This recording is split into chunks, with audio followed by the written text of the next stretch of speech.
Hi friends, welcome to our channel. నేను మీ రాజేశ్వరి. ఏం చేస్తుంది అనుకుంటున్నారా? పండగ పూట మా ఇంటికి గౌరమ్మ తల్లి వచ్చిందండి. గౌరమ్మ తల్లి అంటే పార్వతీదేవి అని అర్థము. ఆమెను మనము వాడుకోవడానికి ముందుగా శుభ్రంగా కడిగి, తర్వాత పసుపుతో అలంకరించి బొట్లు పెట్టి పూలు పెట్టి అలాగా చేసి పూజ చేసి వాడుకోవాలండి. రుబ్బురుగుండు కడుగుతున్నాను. తర్వాత దాని మీద పెట్టి పసుపు ప్లేట్లో కలుపుకొచ్చాను.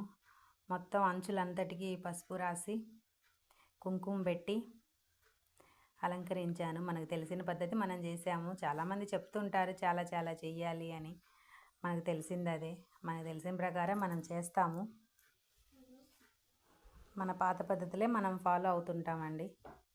కొత్త పద్ధతులు చేయము. ఎందుకంటే కొందరికి కొత్త పద్ధతులు చేస్తే కలిసి రావు అన్నమాట. అదే అచ్చి రాదు అంటారు కదా, అచ్చుబాటు కాదు అంటారు. కాబట్టి మా పెద్దవాళ్ళు ఎలా చెప్పారో అలాగే చేశాను. మా అత్తగారిని అడిగితే ఇలా చెయ్యి, పసుపు పూసి కుంకుమ పెట్టి పూలు పెట్టు, ఇంకా అంతే, ఇంకేం చేయొద్దు అని చెప్పింది. ఇంకా ఆమె చెప్పినట్టే చేశాను.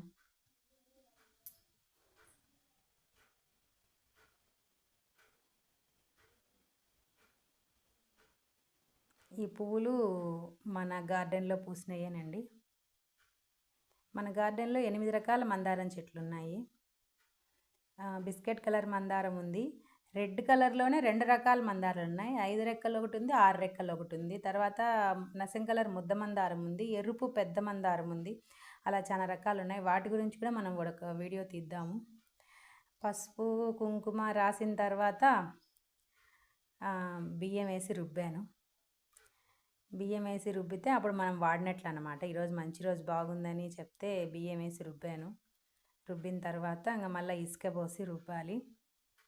అప్పుడు ఆ రోలు పత్రము అనే దాని మధ్యలో అది నలిగి రోలు పత్రము అనేటివి రెండు నునుపు తేలుతాయి అన్నమాట. లేదంటే మనం ఎంత రుబ్బినా ఎంత దంచినా కూడా ఇసుక ఇసుక వస్తుంది. మా పక్కింటి అమ్మాయితో కూడా రుబ్బించాను. ఇప్పుడు మా అత్తగారు ఫైనల్ టచ్ ఇస్తున్నారు. నా ఛానల్ను సబ్స్క్రైబ్ చేసుకోండి, లైక్ చేయండి, షేర్ చేయండి. మీ అభిప్రాయాన్ని కామెంట్ రూపంలో తెలియచేయండి ఫ్రెండ్స్. Bye bye friends.